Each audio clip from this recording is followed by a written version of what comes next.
మోధలను వెల్గెన్ క్రీడి పాలంబనన్. అలా మన పాలభాగాలన్నీ వెలుగుతున్న ఈ వెలుగుల్ని నింపుకోవాలి. ఎప్పుడు హృదయంలో ఉండే భక్తి ఎలా ఉంటుంది అంటే హృది స్ఫురతి పేలవా అంటాడు యోగ వాసిష్టంలో. హృదయంలో చాలా మెరుపు తీగలాగా ఉంటుందట భక్తి అనేది. ఈ కార్తీక మాసంలో ఈ పున్నమనాడు ఒకరోజు నెల్లాళ్ళు ఉండడం కాదు. దాన్ని అభ్యాసవశాదేవ ప్రయాతి శతశాఖతాం అంటాడు. అదే భక్తిని నువ్వు నిరంతరం స్మరించి అభ్యాసం చేస్తే 100 శాఖల మర్రి చెట్టులాగా ఓడలు వేసుకుని పెరుగుతుంది. ఈ కార్యక్రమం యొక్క 15, 16, 17 రోజుల స్ఫురణ ఉందే, ఇది మనందరి హృదయాల్లో మర్రి చెట్టులాగా ఓడలు వేసుకుని పెరిగేలాగా చేసుకుంటే మన జీవితంలో ఆందోళన అనేది ఉండదు. అంతిమంగా మన జీవితాన్ని ఏం చేయాలండి? దేవాలయంలో మనం ఏం కొడతామమ్మా? కొబ్బరికాయ కొడతాం ఖచ్చితంగా. ఒక కవి మహానుభావుడు, ఆ కవి ఎవరో నాకు తెలియదు కానీ నేను ఆ మధ్యన ఒక పాత పుస్తకం అట్ట మీద చూసా. మాది రాబోయే పద్యాలు అని రాశారు.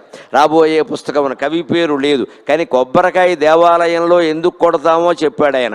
అకళంకంబగున అరికేల ఫల పుణ్యం వేమో, అకళంకంబగున అరికేళ ఫల పుణ్యం వేమో, పైబడ్డ బంధక సామగ్రిని వీడి ఆత్మ భగవద్దత్తంబుగా వించి, పైబడ్డ బంధక సామగ్రిని వీడి ఆత్మ భగవద్దత్తంబుగా వించి, సార్థకతాలబ్ధికి పక్కునన్ సెలవివారన్ నవ్వుచున్నంతలో, సార్థకతాలబ్ధికి పక్కునన్ సెలవివారన్ నవ్వుచున్నంతలో, శిఖ సన్యస్తముగా త్రినేత్రత భజించన్ భక్త సంసేవ్యతన్.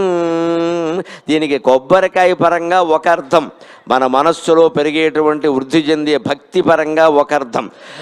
2 అర్థాలు ఉంటాయి. ముందు కొబ్బరికాయ అర్థం చూద్దాం. అసలు భౌతికం అర్థమైతే నైతికం తర్వాత అర్థం అవుతుంది. అకళంకంబగున అరికేళ ఫల పుణ్యం వేమో.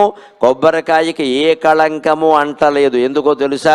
మనం గుళ్ళో అరటిపండ్లు ఇస్తాం, కొబ్బరికాయ కొడతాం, మామిడి పళ్ళు ఇవన్నీ ఏదో ఉన్నాయి కాబట్టి ఇస్తున్నారు, కానీ అవన్నీ గుళ్ళో ఇచ్చే పళ్ళు కావు. టెంక ఉండేటువంటి పండు ఎప్పుడూ ఇవ్వకూడదు. ఎందుకంటే టెంక ఎంగిలి లెక్క. మామిడి పండు తిని టెంక ఎవడో బారేస్తాడు, ఆ టెంక నుంచి మామిడి చెట్టు వస్తుంది. అంచేది నువ్వు ఎంగిలి పండు దేవుడికి ఇచ్చినట్టు లెక్క. కొబ్బరికాయ పాతే కొబ్బరికాయ రాదు. కొబ్బరికాయ నిరంతరం స్వచ్ఛమైనది. ఖచ్చితంగా కొబ్బరి మొక్క మళ్ళీ రావలసిందే. ఆ అకళంకత, ఆ పవిత్రత ఎంగిలి పండు కారణంగా రాకుండా స్వచ్ఛంగా సహజంగా రావడం వల్లనే మనం అరటిపండుని కొబ్బరికాయని దేవుడికి ఇస్తాం ఖచ్చితంగా. అరటిపండు కూడా అంతే. అరటిపండు నాటితే అరటిపండు రాదు.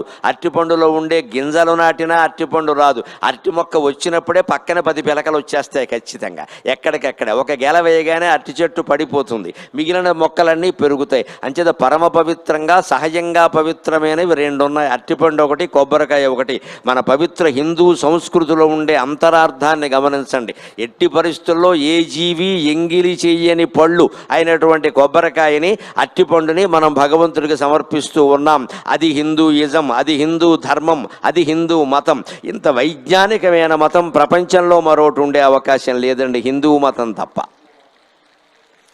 చేసే ప్రతి చర్యలో భౌతికార్థం, నైతికార్థం, మానసికమైన ఆనందం, ఆధ్యాత్మికార్థం అన్నీ నిండి ఉంటాయి. కొబ్బరికాయ మామూలుగా ఎంగిలి కాదు. అందుకే అకళంకంబగు నారికేళం అదెంత పుణ్యం చేసుకుందో. పైబడ్డ బంధక సామగ్రి విదల్చి, అంటే కొబ్బరి బొండం కదా, దాని మీద పీచు తీయాలిగా, మరి ఈ బొండం మీద పీచు తీయాలి, అదే బంధక సామగ్రి.